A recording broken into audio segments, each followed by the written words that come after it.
Vale, pues nada, Teresa, bienvenida. Gracias. Muchísimas gracias por estar ahí a pesar de todos los líos. No, Se, es un placer. se agradece mucho, es un placer para nosotros también. Sí. Y bueno, lo primero de todo quería presentarte, Mm, aunque, bueno, creo que tú lo haces mucho mejor que yo. Pero bueno, voy no, a contar muy rápido que naciste en Lupiñén, en Huesca. sí, Desde muy pequeña ya te interesaste por el dibujo, ¿no? Por la pintura allí en la zona de sí. la que vivías, pintabas las ovejas, las montañas. Sí, Eh, eso eran los veranos cuando iba a casa de mis abuelos, ajá, en el Pirineo, que sí, estaba allí en el campo, ok. sí. Después hiciste bueno, no sé cuál es el salto desde que eres joven hasta que de repente empiezas a exponer muy pronto en galerías muy importantes de Madrid y Barcelona, ¿no? Sí, bueno, pues Y de el salto Aragón. es trabajar, trabajar, trabajar. Quiero decir que yo estuve de docente, tuve dos hijos y entonces vi el panorama un poco oscuro, ¿no? En ese sentido. Y entonces decidí ponerme a trabajar, a pintar, a pintar, a pintar y bueno, ese fue el camino. Al poco tiempo el gobierno italiano, a través del Instituto Italiano de Cultura, Sí. me invitaron a ir a un centro experimental de arte en Italia, a Maestra, en Macerata, cerca de Ancona. Ajá. Y bueno, ahí era una cosa que lo acaban de inaugurar y había poco movimiento y tal, y entonces me trasladé, yo le pedí al Instituto Italiano de Cultura que me trasladara a la Universidad de Perugia, porque me parecía más interesante lo que podía recibir ahí. Y Ajá. Bonita entonces, ciudad, además. sí, ahí estuve 3 meses, sí.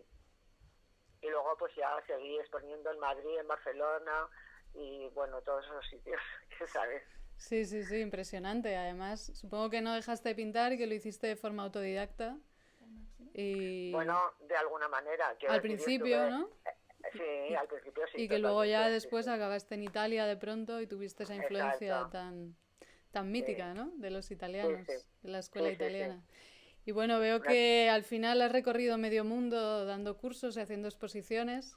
sí, Cuéntanos un poquito, porque has estado en la República Dominicana, has estado... estuve en la República Dominicana 2 veces, en 2 años distintos, con una diferencia de 4 años, 3 o 4 años, en Alto Sechapón, en una filial de la Parsons de Nueva York, una cosa privada en un complejo de lujo impresionante, Ajá. en casa de campo, y ahí estuve dando clases a eh, agregados o algo así, que los que salen ya con Bellas Artes de Santo Domingo. Ajá. Y entonces es una cosa especial porque la gente va ahí para prepararse, para que les den una beca para poder ir a Estados Unidos. Es Ajá. una cosa muy interesante. Y ahí había talleres de todo tipo y profesores de todo tipo, muy, muy, muy interesante, Muy bien. Y emocionante. aparte de, bueno, de tu larga trayectoria artística como pintora, escultora, Sí, muralista, ¿no? Que tienes importantes murales. sí, También has publicado varios libros de sí, poemas, ¿no? sí. Bueno, dos de poemas, uno Eclipse Total, ese es el primero de poemas. Después Veranos de Humo y Cerezas, donde yo relato un poco la vida de esa niña en el pueblo del abuelo y la diferencia de una niña de ciudad con la gente del pueblo y tal, ¿no? Las Ujú. cosas que si viste la película, Sí, pues ahí lo cuento todo, que es muy tremenda. ahora hablaremos de Y ello. lo de que quería ser chico, ¿no? Y todas esas cosas. Sí. Y, y bueno, pues no sé. Y Y bueno, después, has tenido importantísimos reconocimientos en tu carrera, como la medalla de plata de la Quinta Bienal Internacional Ciudad de Huesca, el primer premio del concurso Francisco Pradilla, eres lazo de dama de Isabel la Católica, eh, eres miembro de la Real Academia de Bellas Artes de San Luis de Zaragoza, eres premio eh, Aragón Goya de las Artes. eh, Bueno, y no sigo porque estaríamos aquí toda la tarde. Pues mira, te voy a pedir, porque me hace mucha ilusión que en esta semana hemos hablado de la fuerza relacionada con la creatividad. Y sí, llevaba varias entrevistas, bueno, varias sesiones entrevistando a hombres, porque se ha dado así, ¿no? Porque, bueno, ha sí, surgido. Y me hace mucha ilusión que la persona que nos vaya a hablar de la fuerza sea una mujer y una mujer como tú. Hemos visto cómo la fuerza creativa está muy ligada al pasar a la acción, Sí, a la desde actividad, luego. ¿no? Sí, sí, total. Y bueno, se dice de ti que eres una luchadora incansable, resistente, Sí, inconformista. En sí, palabras literales de Alejandro Cortés, el cineasta que ha sí, dirigido una película sobre ti, Carrasca, sí, sobre tu vida, sí. Que la dice, pusieron el día 8 de marzo, el Día de la Mujer ah, Trabajadora. Sí, anda, en Imprescindibles de la 2. ajá, pues no me El día enteré. 8 Te iba a fue preguntar si hay fantástico. alguna manera de conseguirla, Sí, ahora, a día sí, de sí, hoy. sí, sí, Vale, sí. porque no queremos Ya, que... si no, ya te la enviaré si puedo, Vale. o a ver cómo hago, sí. Ujú. Vale, Ya bueno, te pues te la de decíamos llevar. que Alejandro Cortés Sí. dice de ti que eres una mujer y un personaje lleno de fuerza. Y bueno, digamos que no podíamos tener mejor entrevistada para este tema, ¿no? Sí, ¿Qué consejo nos...? Además se te llaman... El título de la película es Carrasca, que sí, quiere sí, decir encina, ¿no? Y es sí, tu sí, apodo encina. y... Ujú. Un árbol fuerte, resistente, en fin, un árbol muy interesante, sí, Robusto, sí. sí.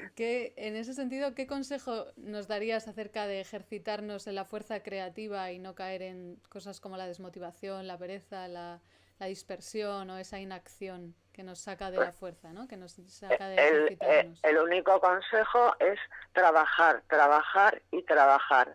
O sea, si caes en la desmotivación, la pereza o la dispersión, algo pasa en ti. O Está sea, no claro. sé, no, yo me dirijo a los artistas, ¿no? Pues igual no te tendrías que plantear si querías dedicarte a esto, porque ser artista supone un esfuerzo inconmensurable de lucha, de trabajo, de renuncia a un montón de cosas, ¿entiendes? Ujú. Y bueno, esa es desde luego, para encontrar la fuerza creativa solo es por medio del trabajo. Mira, Picasso decía, eh, Picasso para mí es un ejemplo de gente que nunca se ha parado en un camino. A los 14 años había encontrado un camino maravilloso que podía haber vendido montonadas de cosas y eso no le interesaba. Él quería dar pasos adelante constantemente. Y yo decía, yo no busco encuentro, es decir, que solo se consigue eso cuando uno está trabajando constante, ¿eh? En ese Y, sentido, quería sí, comentarte, sí, que esta semana hemos visto como la vida de un creativo al final es un continuo levantarse, ¿no? Un continuo comenzar de nuevo. Cada fin es un comienzo. Ujú. sí, A veces se nos absolutamente. olvida cuando pasamos un periodo de dolor porque vemos el dolor de atrás, ¿no? Pero no vemos lo que queda Sí, adelante, lo que nos no, espera. no. Pero Uh-huh. decíamos que es necesario transformar ese dolor en energía, confiar y actuar, ¿no? Entre Yo es que no, las sí, no, perdona, sigue, no, te sigue. iba a decir que entre las experiencias que más te han fortalecido, supongo que está esa que tuviste cercana a la muerte en 2014, Sí, de la que tuve, volviste con una serie de dibujos tituladas Proceso de una resurrección. sí, Y bueno, yo quería preguntarte cómo hiciste Tuve, para tuve, conservar... perdona, tuve otra antes y es muy curiosa porque esa Sí, en la película creo que no la cuento. ajá, Tuve entre la cuarta y la quinta vértebra del cuello se rompió y me estaba cerrando la médula. uf, Y entonces aquí en Huesca no se te viene a operarme y al final a un amigo médico le dije, o me operan o no me muero de esto, me muero porque me voy a tirar por la ventana porque no puedo resistir tanto dolor, ¿no? madre Que mía. en 2 meses sin pegar ojo ni nada. Al final me operaron en Zaragoza, el doctor Calatayud, y me pusieron una placa de titanio y que me sujeta la cuarta y la quinta vértebra del cuello. Y entonces, pues fue tan curioso todo que, bueno, vino un jesuita amigo y me dijo, despachó a mi familia antes de la operación y dice, bueno, vamos a hacer, digo, ¿qué? ¿Vamos a hacer qué? ¿Qué dices? Y dice, pues hombre, la estimación y tal, porque igual te quedas ahí en esto. Digo, oye, perdona, si existe Dios, ya me conoce, que haga conmigo lo que le dé la gana. y no quise nada, ¿entiendes? Ya. Pero ¿sabes? Cuando yo tenía eso y tanto miedo a la operación, no tenía tanto miedo a la muerte como de quedarme paralítica y no poder volver a pintar. Incluso les dije a mis hijos, mira, si me pasa esto, me pondréis, y la cabeza me sigue funcionando, me pondréis un traje de neopreno, iremos al estudio y os iré echar un lienzo grande, echar un chorro por aquí de rojo, azul, no sé qué tal, y me dais una patada y me dais vueltas. Yo quería pintar hasta en esas condiciones. Bueno, creo que con eso ya has contestado a la pregunta. Pero te la voy a hacer igual. Muy bien. Vamos allá. Sí, Quería preguntarte sobre, sí. a raíz de esa experiencia tan fuerte que tuviste, ¿cómo hiciste para conservar la esperanza, transformar el dolor en energía, para convertir Ah, la pérdida en ganancia y transformar ese fin en un comienzo, ¿no? Después de una experiencia tan fuerte. sí, mira, con la última, que fue, ahí sí que no daba un céntimo por mi vida directamente, ni quedar paralítica ni nada, porque tuve una meningitis, la peor, una septicemia general y un herpes interior todo al mismo tiempo, y estuve no sé cuántos días en la UCI, de los cuales no me acuerdo de nada, de nada, de nada. Y luego otros tantos días en planta y tal. Y estando en planta, pues yo, mi hijo me trajo un blog de los chinos y unos rotuladores y yo no me tenía de pie, o sea, y escasamente podía coger un rotulador, pero me puse a hacer al principio rayones y tal, no controlaba nada. Pero seguí, y de pronto sube el médico de la UCI y me dice, amigo mío, y dice, ¿pero tú qué estás haciendo ahí? Y digo, pues dibujar, intentar dibujar. Y dice, tira eso ahora mismo. Pues no le hice ni pito caso. En cuanto se fue, yo seguí dibujando y a correr, ¿entiendes? Y Y así hasta hoy, saqué ¿no? hasta hoy, sí, porque después de eso hice un maravilloso mural que no sé si tenéis el esto, pero Sí. igual te lo mando, el El Leye de PDF, Vivre, ¿no? Del de... Leye de Vivre, Sí, sí, tenéis maravilloso. Sí. que es con la cantata 147 de Bach, que es, pues eso lo hice después de 80 metros de largo por 2,20 de ancho, trabajando año y medio de rodillas, Madre mía. Sí, sí, sí, lo he pero visto. como 8 horas diarias, una cosa impresionante. Vamos, que eres Esta es una imparable. obra, sí, sí. No pienso parar. Ahora ya estoy con otra historia, Sí. eh, con otra historia en torno a la Tierra. Me fascina muchísimo los reportajes de las dos de esto. Por ejemplo, estos te habían puesto un reportaje de pájaros absolutamente impresionante Así. y dices, la naturaleza es maravillosa. Pero yo durante este periodo del principio de la pandemia esta, he hecho una serie de esto como la Tierra se muere y es una preciosidad, pero quiero preparar una instalación que el otro día pues comentándolo, yo tengo un hermano que es jefe del Centro Cultural de España, ha sido en República Dominicana, en Perú, en Buenos Aires y lo último en Uruguay y ahora creo que lo van a nombrar para todo Centroamérica, Ajá. estando en Costa Rica. Y le conté la historia y dice, es buenísimo eso. Yo, dice, el título de mi historia, cuando empecé, la Tierra se muere, ¿no? Porque estábamos en pleno horror de la pandemia, Catarsis. ¿no? Sí. Pero creo que la Tierra no muere, los que vamos a morir somos nosotros y todo lo demás. Porque esta tarde han puesto después, en un momento un pequeño reportaje yo creo que era en China, y hablaba un chino que decía que pensaba que los edificios de hormigón no, no se destrozarían nunca, ¿no? Por medios naturales que durarían eternamente. Y de pronto descubre, está en esto de hormigón, que se ha ido todo abajo. Es decir, que las plantas y tal se han apoderado de ella y de ese edificio y lo han echado abajo. Sí, O sí, sí. sea, la Tierra no se muere, La moriremos todos naturaleza los gana. demás, pero la Tierra es fantástica, resiste y bueno, y Se lo aprovecha regenera. todo. Sí, sí, fantástico. Muy bien. Quería preguntarte también si te han ayudado las dificultades a fortalecerte, que supongo que sí. Sí. Y en ese sentido también preguntarte si el hecho de ser mujer artista y en la época que tú lo has vivido ha sido una de esas dificultades. Hombre, cuando me fui a Italia mis hijos tenían 4 o 5 años. Cuando volví, esta cosa de que las mujeres en aquellos tiempos, si te dedicabas al arte, pues bien que fueras cantante o bien pintora, pues casi eras en fin, ya sabes, una mujerzuela, ¿no? Una puta. Cuando volví de mi estancia en Italia, mi sogra estuvo 2 años sin decirme la palabra. Sí. Ya está.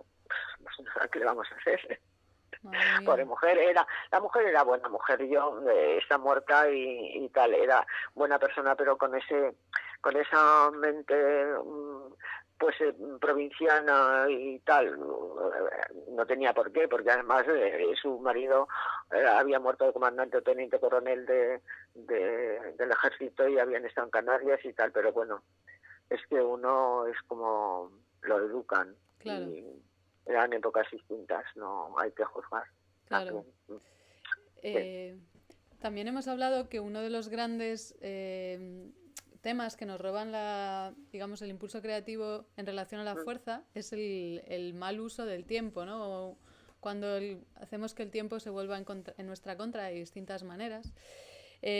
¿Tú cómo dirías que has hecho para que el tiempo corriera a tu favor y cuál crees que es la relación de la creatividad respecto al tiempo? ¿Crees que la creatividad puede ayudar a que el tiempo se expanda? La pasión que yo siento por hacer lo que hago, por pintar. Mira, he tenido la suerte de tener 2 profesiones de las cuales estoy enamorada. La docencia me ha dado alegrías montonadas, he hecho cosas maravillosas con los alumnos. Bueno, ha sido fantástico.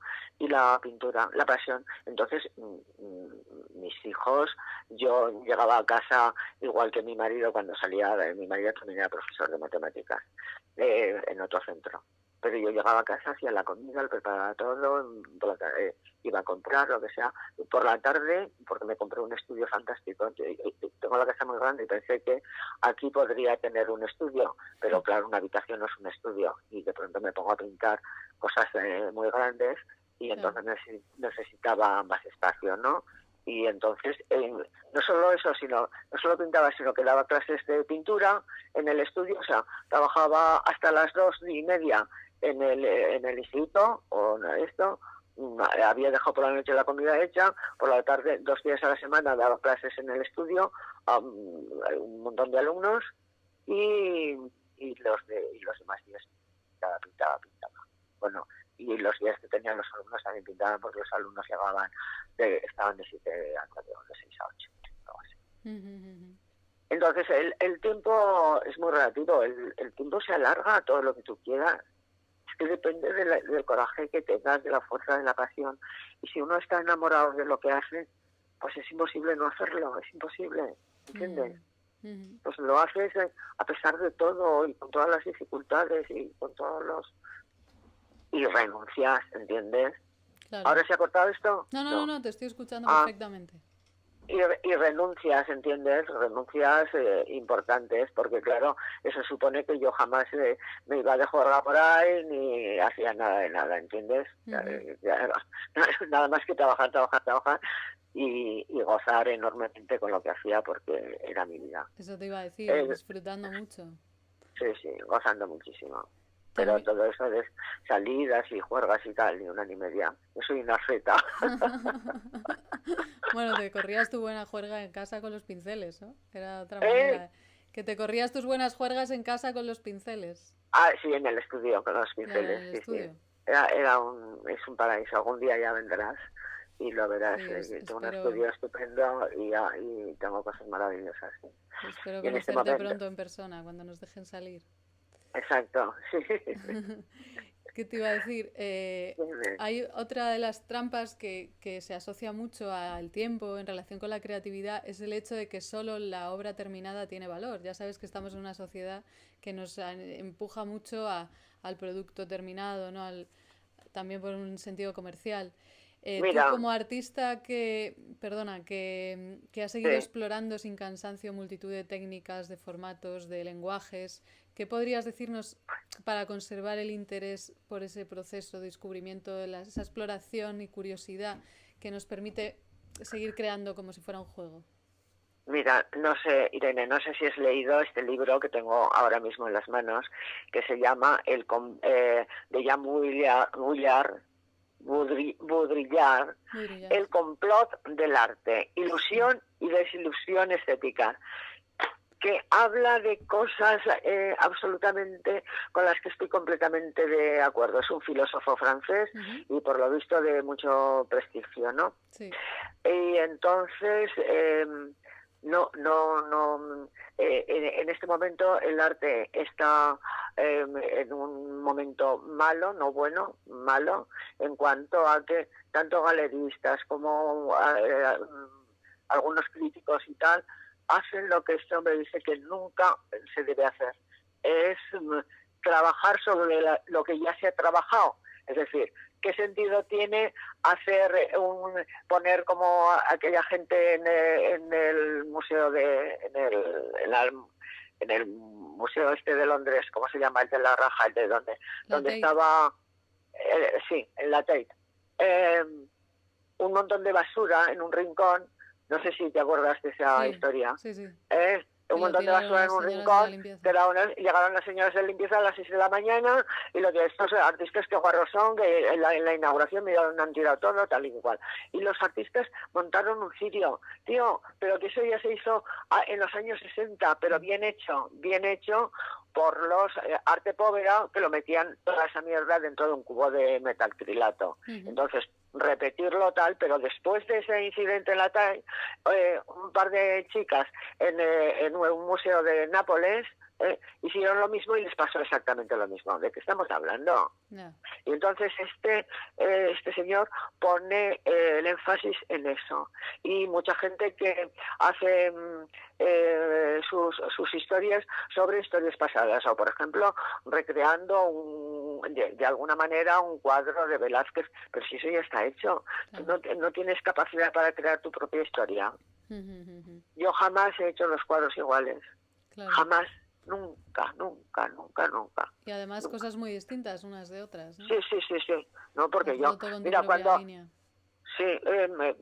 cuando yo estuve exponiendo en Alfama varias temporadas, de pronto las latas, entonces Alfama era una galería no muy grande, no, y de pronto yo paso y a mí las lacas ya, quiero decir, por las lacas es por lo que me invitaron incluso en la Universidad de Perusia a quedarme como profesora porque la técnica la desconocían, ¿no?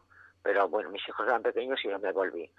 Pero de pronto yo descubrí que las lacas, yo había sacado todo el jugo que podía las lacas, componiéndolas, descomponiéndolas con distintos disolventes, etcétera, hasta sacar unas cosas que parecían oro y plata, una cosa preciosísima.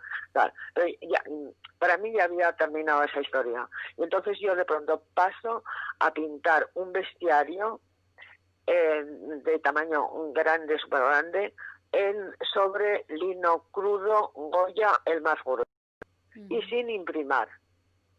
Entonces, quiero decir, lo mío es estar constantemente evolucionando, buscando y encontrando. Si buscas, encuentras. Lo último que estoy haciendo, ya el ese maravilloso de Leye de Vibre, ya lo pinté así, y parte también del mural del Palacio de Congresos, que son 500 metros cuadrados de mural.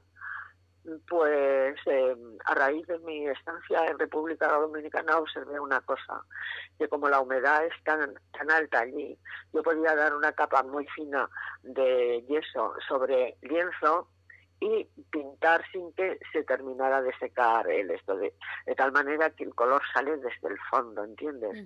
Es una auténtica maravilla.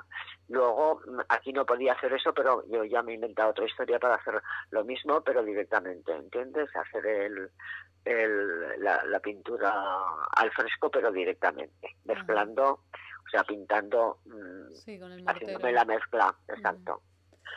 Entonces, vamos, que no has dejado de explorar. Sí, que no has dejado nunca de explorar, de divertirte en el proceso.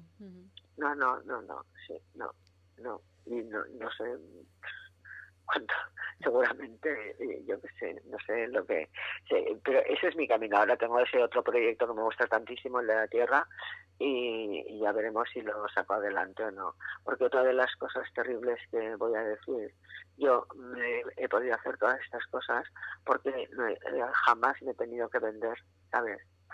Quiero decir que yo podía comer con mi sueldo de profesora y jamás me he tenido que vender.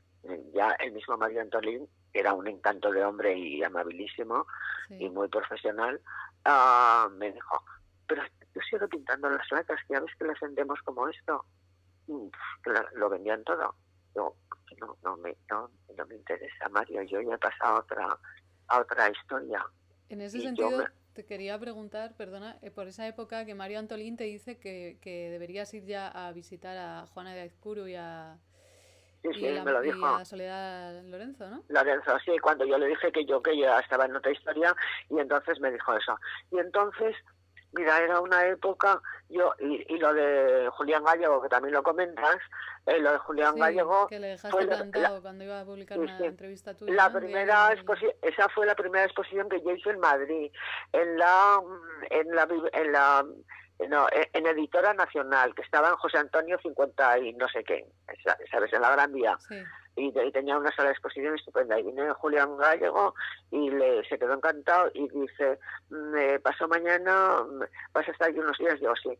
Y dice, pues pasó mañana, vengo y te hago una entrevista larga.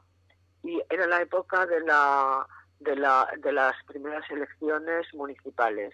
Estaba en Madrid, que a las 8 de la tarde o a las 9, cuando yo salía de la galería, no había un alma por la calle. La época de los atentados y de, en fin, todo ese horror que vivimos este país.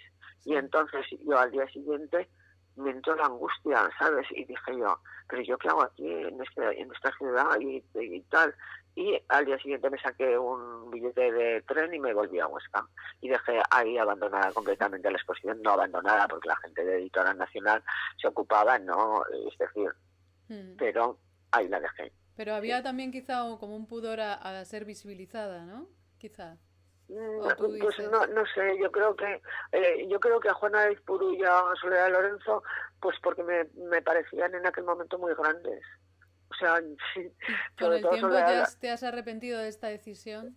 Sí, me he arrepentido totalmente, sí. Porque yo creo que Soledad Lorenzo, que era una señora estupenda y maravillosa, se hubiera dado cuenta de lo que había en mí, sí. Y bueno, con el tiempo digamos que has aprendido a ir dejándote visibilizar, ¿no? Hasta el punto de que han hecho una película, bueno, aparte de tus obras, pero que tu persona se ha convertido ya en... Bueno, es que fue muy emocionante. Sí. La película me ha dado tantas alegrías, me han mandado emails de todas las partes del mundo, porque, claro, es que la 2 se ve en todo el mundo. Enorme, y con todos los premios que ha recibido. Sí. La 2 se ve en todo el mundo, Imprescindibles para mí es el mejor programa que tiene Televisión Española, y entonces yo me los veo todos, y hay gente extraordinaria, como un señor que salió el otro día que había inventado la bomba atómica y cantidad de cosas antes de que la inventara Einstein, y que además tenía, y ni es nombrado, ni es conocido, lo anularon, y él fue fiel hasta el último momento a sus ideales y a su honestidad. Bueno, hay gente maravillosa por ahí. Sí, desde luego.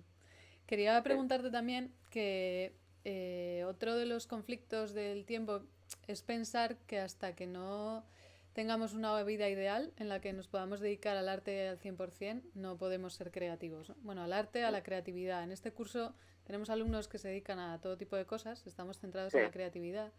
Entonces, tú que has sabido compaginar no solo tu dedicación a la docencia, sino también tu trabajo como artista, como creativa, y además ser madre de familia, ¿cómo has...? Bueno, está claro que no has esperado a tener la vida ideal con dedicación al 100%, ¿no? Que esto es una quimera porque nunca tenemos, o casi nunca, esa posibilidad. Entonces, ¿qué nos dirías para ser capaces de hacer convivir todo esto, ¿no? Mira, Irene, si yo, cuando Mario Antolín me dijo, sigue con las lacas porque las vendemos todas, no hubiera tenido otra cosa, a lo mejor hubiera dicho que sí. Es muy importante ser independiente. muy importante. Sí, estoy de acuerdo. Por eso me sacan muy de mis casillas las mujeres que después de 40 años denuncian al tenor, denuncian al director de cine, aunque sea ese, evidentemente es un cerdo porque la denuncia mucha gente, pero si ellas hubieran dicho que no en aquel momento, no habrían llegado a ser grandes actrices. Tía, tú te has vendido, asúmelo y luego no denuncies. Entonces yo recomiendo que la gente tenga un apoyo, aunque sea mínimo económico, de trabajo para poder, es mi experiencia, quiero decir que otra gente te puede contar otra experiencia, pero para mí ha sido ese un elemento importantísimo para ser independiente y hacer en cada momento lo que he querido hacer y no someterme a ningún criterio de nadie, ninguna galería, esto. Quiero decir que yo por ese sistema podría haber expuesto en Alfama todos los años, ¿entiendes? Sí. Y vender todo. Y no, yo creo que, en fin, pero es mi experiencia, cada uno tiene su experiencia y su visión, no quiero luego matizar sobre esto, yo te cuento mi experiencia. No, sí, estoy de acuerdo que la autonomía personal es un valor y está claro que te da libertad. Para mí, claro. Te da libertad, y te permite ser íntegro. Exacto, sí, te da libertad. Otro de los bloqueos relacionados con el tiempo es uno que a los artistas les suele pasar mucho, el de la dispersión mental, ¿no? El elaborar más en la cabeza que en la realidad, ¿no? Poníamos de ejemplo pues el hecho de estar pensando cómo vender un libro y que al final eso te lleva a no escribirlo, ¿no? Cosas así. En ese sentido, ¿te ha sucedido alguna vez esto? ¿O qué nos dirías acerca de dejar a un lado la dispersión mental y pasar a la acción? Es importante porque activa y tan... Es porque si no haces nada, ¿entiendes? O sea, es inútil pensar cómo vas a vender el libro. No, primero escribe el libro.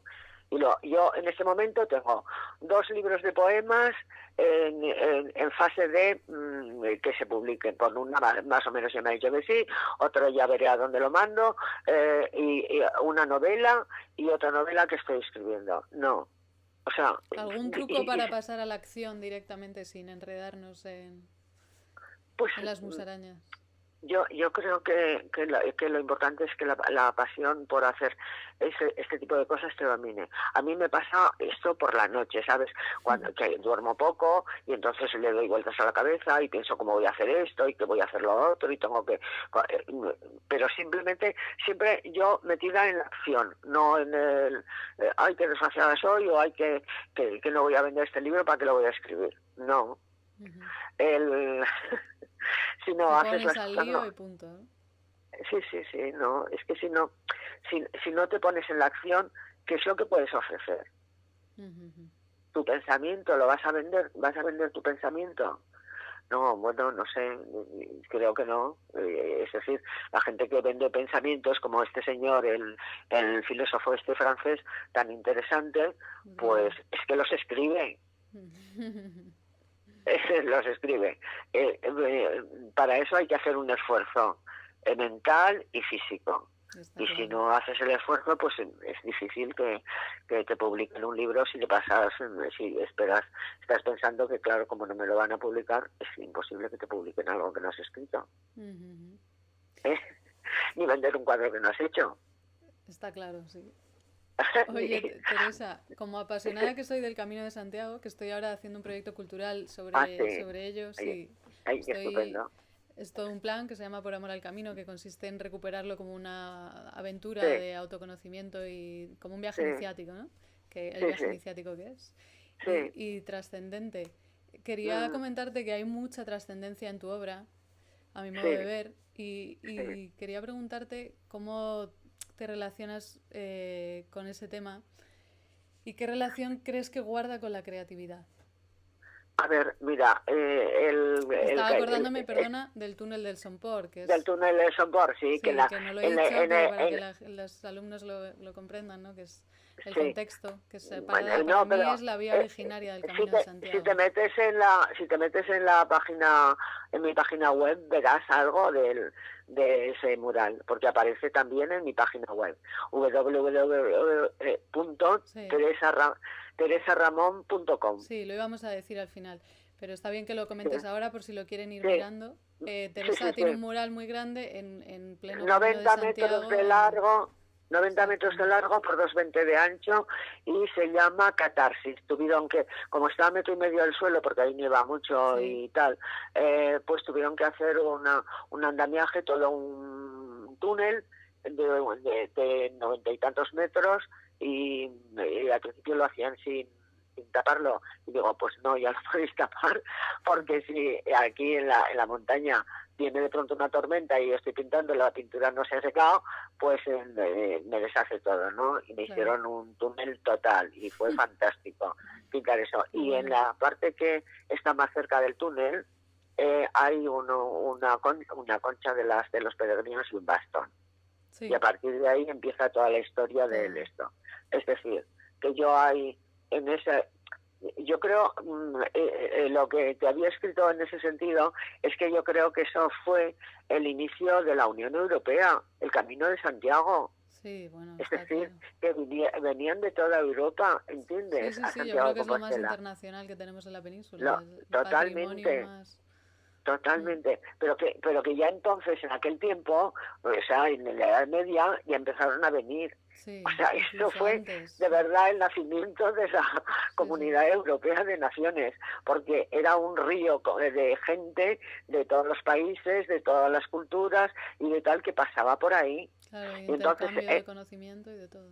total, de conocimiento, de De cultura, cultura, de arte. de manera de vivir, de costumbres, de todo, sí. Sí, A mí me parece fundamental, es maravilloso esa historia del Camino de sí. Santiago. Y, Y yo en ese mural, pues lo que he tratado de poner, cómo se reflejó aquí ese paso de tanta gente y de las distintas religiones y tal que pasaron por aquí y entonces eso aparece el menorá y tal y aparecen peregrinos y aparecen ruedas y máquinas y tal porque claro uno lo antiguo con lo moderno en la tecnología porque si no hubiera la tecnología que hay en este momento no se hubiera podido hacer ese túnel que es que cuando yo vi la tuneladora que la trajeron de Suecia pues era una cosa inmensa que hacía el agujero ese así pasando, ¿entiendes? Una sí, sí, cosa sí, sí, sí. increíble. Y el hecho, 400. el tema de la, perdona, de la trascendencia en tu obra, cómo lo manejas o qué relación crees que tiene con la creatividad? A ver, yo soy una persona que, pues yo creo que se refleja en mi manera de ser lo que le dije yo al jesuita ese cuando me quería dar la emoción. Yo creo que tanta emoción, tanta creatividad, eh, tanta magia como hay en cada ser humano, eso no se pierde. O sea, la carne se va, pero como decía Einstein, ¿no? O la energía no se crea ni se destruye, sino que solo se transforma. Pues yo creo que toda esta energía va a algún sitio. Yo tengo una amiga psiquiatra que es mi amiga del alma y decimos que cuando nos muramos nos iremos a volar por las galaxias, que Sí, son preciosísimas. Eso de pensar que el último astro que han descubierto, que debe haber muchísimos millones más, está a 1.280.000 millones de años luz. Ojo. casi nada. A mí esta cosa ya me viene de cría. A los 11 años yo un día me asomé a la ventana, miré las estrellas y como me parece que estaba en primero de bachiller, como acababan de explicar el profesor la velocidad de la luz y que esas estrellas que veíamos a lo mejor estaban muertas, empecé a multiplicar y me caí redonda. Fue un horror Claro, aquello. era más que... Entonces, Mm, bueno, pues yo soy en ese sentido espiritual, creo que la energía que tenemos, tanta energía y tanta bondad y tanta belleza como somos capaces de crear, eso pues viene de algún sitio y se irá a algún sitio y no es la carne porque yo me toco la pierna y te juro que no me sale ningún líquido, que salga un cuadro o que salga alguna cosa, ¿entiendes? No, entiendo. sí, Muy bien. Las dos últimas preguntas se las hago igual a todos los entrevistados. Una es en relación al sistema educativo oficial, en relación a la creatividad. Me sí. gustaría conocer tu opinión no solo como docente que eres y que has sido toda la sí, vida, sino vale. también como artista, como madre y en su día como alumna. O sea, como Pues creativa que mira, vive de ello. ¿Qué papel ha tenido la educación oficial en tu como, creatividad?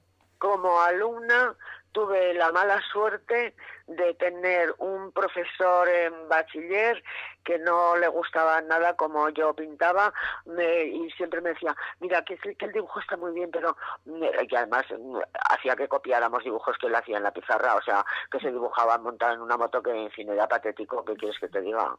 Horroroso. Eh, eh, y él lo quería todo en tonos claritos y yo pintaba con colores intensos. Y yo no le hacía ni pito caso, ¿entiendes? O sea, que no tuve una buena experiencia en ese sentido. No, naturalmente no me pudo sorprender, sino que me dio sobresaliente, pero que da igual, ¿no? Yeah.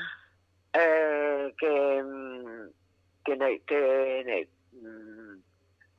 que esto, en este momento tampoco está especialmente bien la educación artística ni en las escuelas ni en los institutos, que yo tuve la suerte en la época de Felipe González de hacer un máster en el Reina Sofía, un máster de formación era formador de formadores, que eran 520 y tantas horas de septiembre a diciembre en el Reina Sofía. Y estábamos seleccionados 13 profesores de plástica y 14 o 15 de música. Y fue una experiencia absolutamente maravillosa, porque eso cuando terminamos y el máster estaba dirigido por la Universidad Complutense de Madrid, Juan Fernando de la Iglesia es el que lo dirigía, y cuando teníamos que volver a nuestra provincia, a nuestro sitio de trabajo, teníamos que estar en la dirección provincial para organizar cursos y tal de formación del profesorado, y organicé de todo tipo de música, de pintura. Mira, ¿cómo se llama? Palacios, Fernando Palacios, que es ahora subdirector de no sé qué, en esto, yo lo traje en aquel tiempo a dar una clase de música sin instrumentos, con papeles, con esto, y estrenó su ópera para trompeta de Carrico, que era una auténtica delicia, es decir, que música se puede hacer con cualquier cosa. Está claro. Y traje también a Llorenç Barber, y yo creo que es el segundo concierto de campanas que se hizo en España. Después, no sé si el primero lo hizo en el Escorial o no me acuerdo dónde. El segundo fue aquí en Huesca, con todas las campanas de Huesca y los alumnos del conservatorio. Compuso una partitura para las campanas y todas al mismo tiempo tocaron esto. Fue fantástico. Eso tiene mucho que ver con las misiones creativas que estamos haciendo ahora en el curso, que la próxima va a ser hacer música sin instrumentos. Pues mira, me parece fantástico, me parece estupendo. Para decirlo ya. Pues me parece una idea estupenda, porque esa fue una época y claro, se formaron en ese momento una serie de profesores que ya están jubilados, ¿no? Y ahora es bastante patético, ¿qué quieres que te diga? Así, no sé. No sé. Pues ya queda todo dicho. Porque además, mira, lo que he puesto antes, por si acaso no está.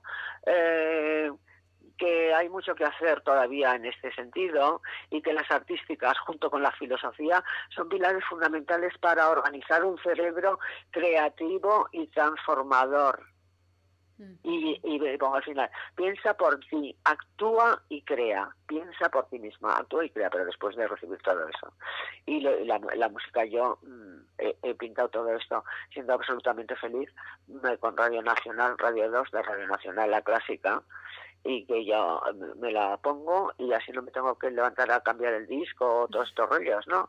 Me ponen una música fantástica, y Bach es algo que ilumina todos los momentos de mi vida. Por eso la 147 de Bach es algo que sí. Qué bueno, sí, pero siempre pintas con música, ¿no?